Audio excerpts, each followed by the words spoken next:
Salut et bienvenue. Français en moins de 3 minutes, c'est parti.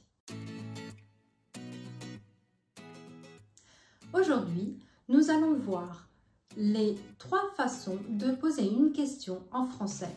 Et pourquoi il y a ces 3 façons? Pour commencer, nous allons voir la question la plus simple, la façon la plus directe. Donc c'est quand on connaît la personne, c'est un ami, c'est de la famille, c'est quelqu'un qu'on connaît très bien.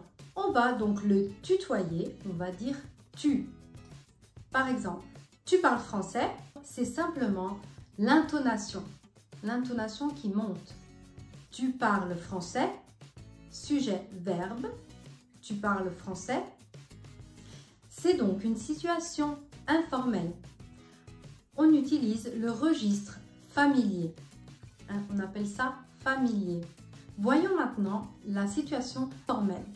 Donc, quand on ne connaît pas la personne ou pas très bien, on doit montrer un certain respect. Reprenons la phrase du premier exemple. Parlez-vous français? Alors, on peut aussi dire parles-tu français? C'est juste.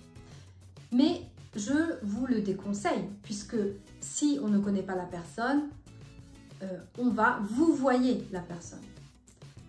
Donc, on va utiliser le verbe et le sujet. Il y a l'inversion. Parlez-vous français? Mais il y a une 3e façon. Et c'est un peu l'astuce.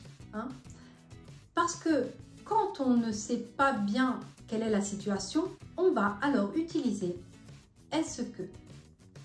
Est-ce que tu parles français? Est-ce que vous parlez français? Donc peu importe si c'est formel ou informel, cette façon ira très bien. On a donc vu qu'il y a le registre familier, sujet, verbe, très simple. Le registre soutenu, verbe, sujet. Et le registre courant. C'est donc le langage de tous les jours avec est-ce que. Pour résumer, voyons un exemple simple. Registre familier. Tu veux un café? Registre soutenu. Voulez-vous un café? Registre courant. Est-ce que tu veux un café? Voilà, c'est tout. J'espère que c'est plus clair.